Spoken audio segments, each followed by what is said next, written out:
In this whole scenario, a police officer is involved in an investigation concerning a lady who has been involved in rash driving. The officer initiates a conversation with the lady, mentioning that there have been reports of her backing her car into a tree. The officer points out that the tree is clearly visible, implying that the accident is evident. Seeking to gather more information, the officer asks the lady directly if she indeed backed into the tree. However, the lady denies the accusation and insists that she was simply trying to go home, suggesting that the accident did not occur as reported. They said you backed into a tree. I mean, you're looking at it, so no, I'm just trying to go home. Tell me the damage on your car right there didn't come from this tree right here. I got damage on the front too. 2202. In an effort to assess the damage to the lady's car, the officer asked her to describe the specific damage, indicating a particular area. The lady responds by stating that the damage present on her car did not result from the collision with the tree in question, implying that it originated from a separate incident.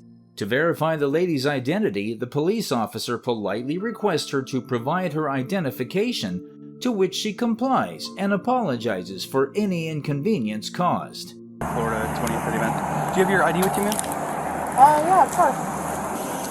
I'm sorry. It's okay. Oh, thank you. Yes, ma'am.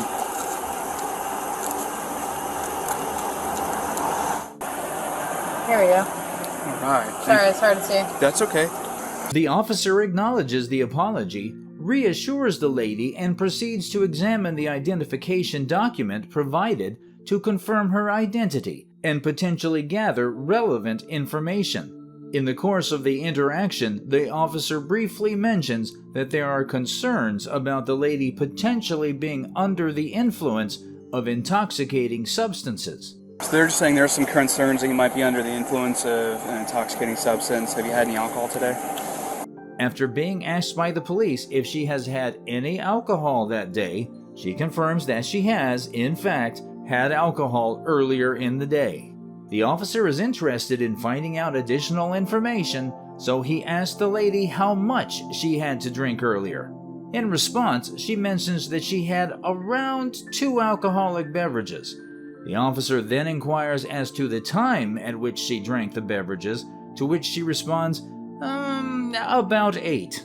After obtaining this information, the officer asks the lady to wait close to her vehicle as he continues his investigation.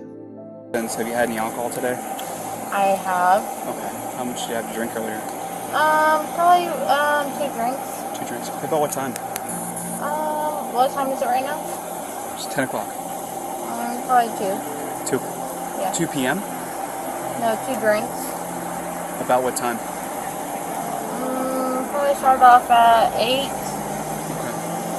Okay. Give me just a second. Do you mind staying with this deputy right here? I'm just going to go talk to them real quick and see if we can get you out of here.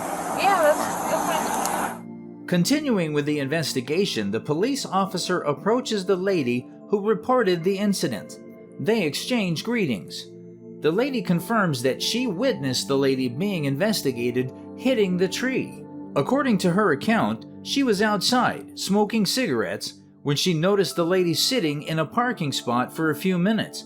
At one point, the lady turned her head momentarily, and when she looked back, she saw the collision occur.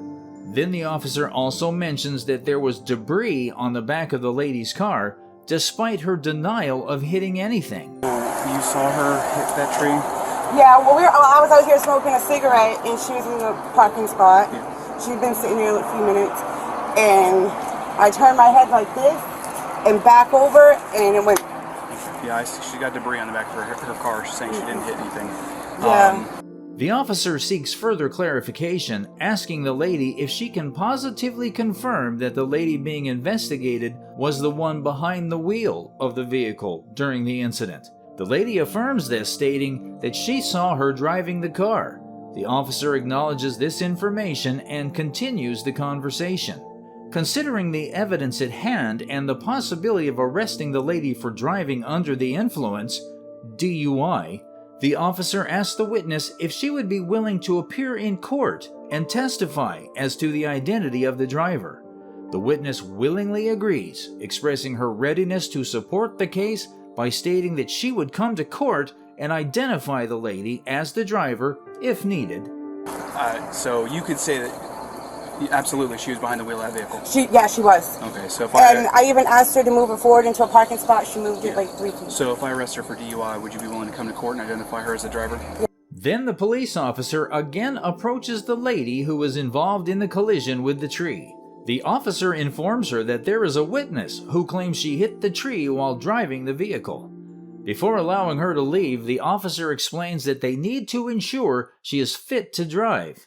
They propose conducting some field sobriety exercises to assess her condition. The lady agrees to participate. I've got a witness saying you did hit that tree. You were driving the vehicle. This tree right here? Yes, ma'am. There's a chunk of the tree still on your bumper. Okay. So before I can let you leave, I have to check to make sure you're good to drive, okay? Okay. Is that fair? We'll do some standard field sobriety exercises and then get you out of here. Yeah, that's fine. The officer begins by checking her eyes, holding a flashlight above her, and asking her to follow its movements without moving her head. Moving on to the next exercise, called the one-leg stand, the officer asks her to place her phone on the car's hood for convenience. The officer inquires if the ground feels level, and although the lady mentions her uncertainty about it, she agrees that it is fine for the exercise. However, the officer notices that the lady is having difficulty following instructions accurately. Due to her inability, the officer suggests moving on to another exercise called the finger to nose. And in this exercise, the officer encounters difficulties as the lady struggles to maintain her feet together throughout the exercise. Realizing the lady's challenges in performing these exercises, the officer expresses that if she cannot pass them, they cannot allow her to leave. The lady expresses her frustration, unable to complete the exercises, and questions if there is any alternative. Okay.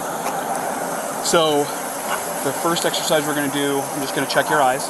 I'm going to hold a flashlight above you, and I'm going to look at your eyes, okay? What I need you to do now is put your feet together, hands by your side like such, okay? There we go, perfect. And just hold that position for me, okay? Okay.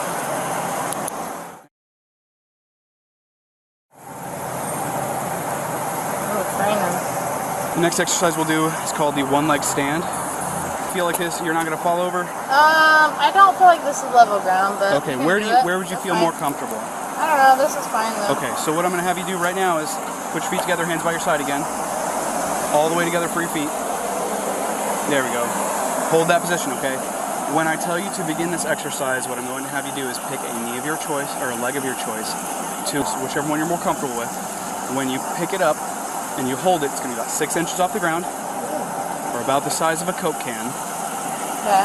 Go back to your starting position for me with your feet together. Then the officer starts reading the formalities, and finally, when the officer asks if she will answer the questions, she denied it, and the officer detained her due to driving under the influence, DUI. I'm going to read these are called your Miranda rights, okay? You're not under arrest. I do have to read you these before asking questions, okay? You understand? Yeah, sure. Okay. You have the right to remain silent. Do you understand that? Yes. Anything you say can and will be used against you in a court of law. Do you understand that? Yes. You have the right to talk with your lawyer and have a lawyer present with you while you're being questioned. Do you understand that? Yeah. If you cannot afford to hire a lawyer, one will be appointed to represent you before questioning. Do you understand that? Yes. If you decide to answer questions now without a lawyer present, you still have the right to stop answering at any time and speak with a lawyer. Do you understand that? Yes. And you may use any of these rights at any time during the interview. Do you understand your rights as I've read them to you? Yes, I do. Okay, with your rights in mind, would you like to speak to me and answer questions?